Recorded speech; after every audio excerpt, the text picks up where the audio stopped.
नमस्कार दोस्तों, मैं रूपेश कुमार सामल आप सबको हार्दिक स्वागत करता हूं जीके का इस सेशन में। आप देख रहे हैं बोल बुलबुल। आज का टॉपिक है इंडियन पार्लियामेंट। इंडियन पार्लियामेंट के बारे में हम 10 क्वेश्चन विद इन 10 मिनट्स फटाफट डिस्कस करेंगे। तो चलते हैं आज का पहला क्वेश्चन की तरफ। आज का पहला क्वेश्चन है, who appoints the prime minister of India. Bharat का प्रधानमंत्री को कौन नियुक्ति करता है। क्वेश्चन यही है। ऑप्शन में क्या है, Lok Sabha, president, parliament, citizen of India. तो भारत का प्रधानमंत्री को भारत का राष्ट्रपति नियुक्ति करते हैं। जो भी प्रधानमंत्री होंगे उनको प्रेसिडेंट शपथ पाठ दिलाएंगे, फिर उसको नियुक्ति करेंगे। तो right answer is option B, president. Option question number 2 को चलते हैं। Who administer the oath of the office to the president of India before he enters upon the office. पहला क्वेश्चन क्या था, प्रधानमंत्री को कौन नियुक्ति करते हैं। प्रधानमंत्री को नियुक्त करते हैं प्रेसिडेंट, लेकिन ये क्वेश्चन ये प्रेसिडेंट को फिर कौन शपथ पाठ दिलाता है। प्रेसिडेंट को कौन शपथ पाठ दिलाता है। ऑप्शन में क्या है, ऑप्शन है chief justice of India, option B speaker, option C vice president and option D prime minister. तो इसका राइट आंसर है चीफ जस्टिस ऑफ इंडिया। हमारा संविधान में लिखा गया है कि भारत का चीफ जस्टिस, सुप्रीम कोर्ट का चीफ जस्टिस प्रेसिडेंट को शपथ पाठ दिलाएंगे। तो राइट आंसर है ऑप्शन ए, चीफ जस्टिस। तो क्वेश्चन 3 को चलते हैं। Person who is not a member of parliament can be appointed as a minister by the president for a maximum period. एक व्यक्ति जो कि पार्लियामेंट का सदस्य नहीं है, ना कि राज्यसभा का सदस्य, ना कि लोकसभा का सदस्य है, वो सदस्य ना होते हुए फिर भी उसको मंत्री पद मिल गया, मंत्री के हिसाब से चुन लिया जाता है, तो वैसे वो बिना मेंबर ऑफ पार्लियामेंट होते हुए वो मैक्सिमम कितना टाइम तक मंत्री पद में रह सकता है। क्वेश्चन ये है। उसका ऑप्शन में क्या दिया है, 9 months, 3 months, 12 months and 6 month. तो इसका राइट आंसर होगा, एक व्यक्ति मैक्सिमम 6 महीना तक मंत्री पद में रह सकता है विदाउट मेंबर ऑफ पार्लियामेंट होते हुए। अगर राज्यसभा का मेंबर होगा तो भी वो मंत्री बन सकता है, फुल टाइम मंत्री बन सकता है, नहीं तो लोकसभा का एमपी होगा तो वो भी मंत्री बन सकता है। लेकिन अगर दोनों हाउस का वो सदस्य नहीं है तो मैक्सिमम 6 मंथ्स तक मंत्री पद में रह सकते हैं। इसी 6 महीना के अंदर उनको फिर दोबारा चुन के आना पड़ेगा लोकसभा में। तो फिर ऐसा होगा तो फिर वो कंटिन्यू कर सकते हैं, अपना मंत्री पद कंटिन्यू कर सकते हैं, नहीं तो उनको मंत्री पद छोड़ना पड़ेगा। तो यहाँ पे राइट आंसर हो गया option D, 6 month. Next question, the president nominates 12 members of Rajya Sabha according to. Bharat का प्रधानमंत्री के पास एक पावर, स्पेशल पावर होता है कि वो 12 सदस्यों को, 12 सदस्यों को राज्यसभा में भेज सकते हैं। लेकिन उसके लिए उनको क्या योग्यता, मतलब कौन सा आधार पर वो 12 मेंबर को नॉमिनेट करते हैं राज्यसभा को। ऑप्शन में क्या है देखिए, ऑप्शन में ऑप्शन है, they are performance as office bearer of cultural society. क्या कोई व्यक्ति अगर कोई कल्चरल सोसाइटी का ऑफिस बियरर है तो उसको क्या उसको प्रेसिडेंट नॉमिनेट कर सकते हैं क्या राज्यसभा? नहीं, ऐसा बिल्कुल नहीं होगा। तो ऑप्शन ए नहीं होगा।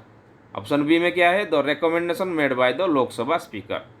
अगर लोकसभा का स्पीकर किसी को रेकमेंड करते हैं कि राष्ट्रपति जी आप इसको राज्यसभा में भेजिए, तो क्या वो भेज सकते हैं क्या? ऐसा भी नहीं कर सकता है, ये उसका रूल में नहीं है। ऑप्शन सी में क्या है, the recommendation made by vice president. अगर वाइस प्रेसिडेंट भी किसी को रेकमेंड करते हैं कि प्रेसिडेंट साहब आप, ये मेरा खास आदमी है, आप इसको नॉमिनेट कर दीजिए राज्यसभा में, तो क्या वो राज्यसभा में कर सकते हैं? ऐसा भी नहीं कर सकते हैं। तो फिर कौन सा आधार पर उनको नॉमिनेट किया जाता है? ऑप्शन डी में देखिए लिखा गया है, they are distinction in the field of science, art, literature and social science. अगर कोई व्यक्ति कला, विज्ञान, शिक्षा और सामाजिक क्षेत्र में कोई बहुत बड़ा काम किया है, मतलब उसी फील्ड में उनका कोई डिस्टिंक्शन है, तो फिर उनको नॉमिनेट करके राष्ट्रपति राज्यसभा में भेज सकते हैं। ऐसे 12 मेंबर को भेज सकते हैं। तो यहाँ पे राइट आंसर हो गया ऑप्शन डी। तो नेक्स्ट क्वेश्चन की तरफ चलते हैं। Question 5, how many times the president of India can seek re election to his post. एक व्यक्ति कितने बार भारत का राष्ट्रपति बन सकता है, ये क्वेश्चन है। एक व्यक्ति कितना बार भारत का राष्ट्रपति बन सकता है।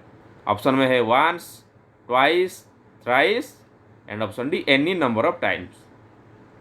क्या वो एक बार बन सकता है, या 2 बार, या 3 बार, या चाहे जितना बार, एनी नंबर ऑफ टाइम्स। तो हमारा संविधान में क्या लिखा गया है? संविधान में ऐसा कहीं पे भी रूल नहीं है कि एक व्यक्ति एक बार या 2 बार या 3 बार राष्ट्रपति बन सकता है। तो राइट आंसर होगा क्या? Any number of times. एक व्यक्ति any number of times president बन सकता है। लेकिन भारत का हिस्ट्री में आज तक डॉक्टर राजेंद्र प्रसाद को छोड़ के और कोई भी 2 बार प्रेसिडेंट इलेक्टेड नहीं हुआ है। डॉक्टर राजेंद्र प्रसाद हमारा जो पहला प्रेसिडेंट थे, वो 2 बार प्रेसिडेंट चुने गए थे, लेकिन उनके बाद सभी एक बार प्रेसिडेंट बने हैं। तो राइट आंसर हो गया any number of times. Question 6, at a time president's rule can be imposed on a state for a maximum period of. हम सुनते हैं कि किसी राज्य पे प्रेसिडेंट रूल लागू हो गया, राष्ट्रपति शासन जारी हो गया कहीं किसी प्रदेश में। तो अगर राष्ट्रपति शासन किसी प्रदेश में लागू होता है तो मैक्सिमम कितना समय तक लागू हो सकता है एक बार में? ऑप्शन में क्या है? ऑप्शन है 1 year, 2 year, 6 month and 9 months. अगर प्रेसिडेंट रूल किसी भी स्टेट के ऊपर लागू होता है तो वो मैक्सिमम 6 मंथ्स तक लागू होता है। लेकिन 6 महीने के अगर फिर उसको एक्सटेंड करने की ज़रूरत पड़ी, वहाँ पे इलेक्शन नहीं हो सकता, कि डिस्प्यूट चल रहा है, उसको एक्सटेंड करना ज़रूरत है, तो फिर पार्लियामेंट क्या करेंगे? पार्लियामेंट में पहले उसको ऑर्डर पास होगा, उसको नॉमिनेट करते हैं पार्लियामेंट से, प्रेसिडेंट के पास में जाएगा नॉमिनेशन कि उसको एक्सटेंड कीजिए, तो फिर प्रेसिडेंट उसको और 6 मंथ्स के लिए एक्सटेंड कर सकते हैं। ऐसा करते करते वो मैक्सिमम 3 ईयर तक राष्ट्रपति शासन एक्सटेंड कर सकते हैं, इम्पोज कर सकते हैं। लेकिन एक बार में वो मैक्सिमम 6 मंथ तक ही प्रेसिडेंट रूल इम्पोज कर सकते हैं। तो राइट आंसर है ऑप्शन सी, 6 मंथ। क्वेश्चन 7 की तरफ चलते हैं। Which of the following qualification is not essential for a person to become the vice president. ये ऑप्शन में जो सारा लिखा गया है, 4 ऑप्शन में, इनमें से कौन सा ऑप्शन, मतलब कौन सा क्वालिफिकेशन वाइस प्रेसिडेंट बनने के लिए ज़रूरी नहीं है? तो चलिए देखते हैं, एक एक देखते हैं। फर्स्ट ऑप्शन है he must B an Indian. तो वाइस प्रेसिडेंट बनने के लिए इंडियन होना ज़रूरी है, भारत का नागरिक होना ज़रूरी है। तो ये वाला नहीं होगा। ऑप्शन बी में क्या है? He must be qualified to be a member of Rajya Sabha. वो राज्यसभा का मेंबर होना बहुत ज़रूरी है। ये भी सही बात है, क्योंकि प्रेसिडेंट का दूसरा काम है कि वो राज्यसभा को प्रिसाइड करते हैं, राज्यसभा का सभापति होते हैं वाइस प्रेसिडेंट, इसीलिए उनको राज्यसभा का मेंबर होना बहुत ज़रूरी है। तो ये वाला ऑप्शन भी क्वेश्चन 7 का नहीं होगा। ऑप्शन सी में क्या है? He must not less than 35 years. अगर ये वाला ऑप्शन क्या बोलता है कि राज्यसभा में जो भी मेंबर होते हैं उनका मिनिमम एज जो है 35 ईयर्स होता है।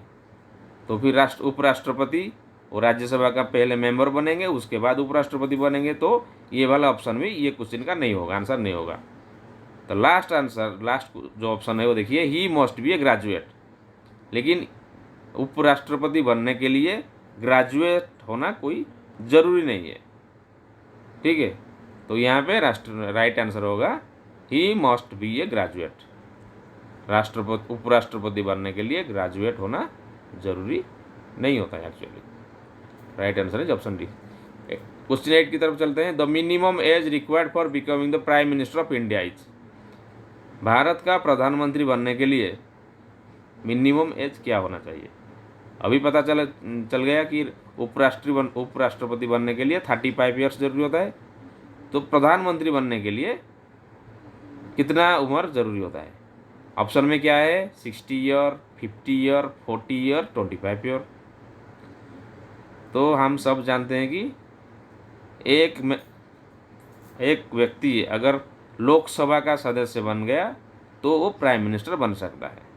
ये वाला सबको क्लियर है, ठीक है। राज्यसभा की बन सकता है लेकिन लोकसभा के भी बन सकता है।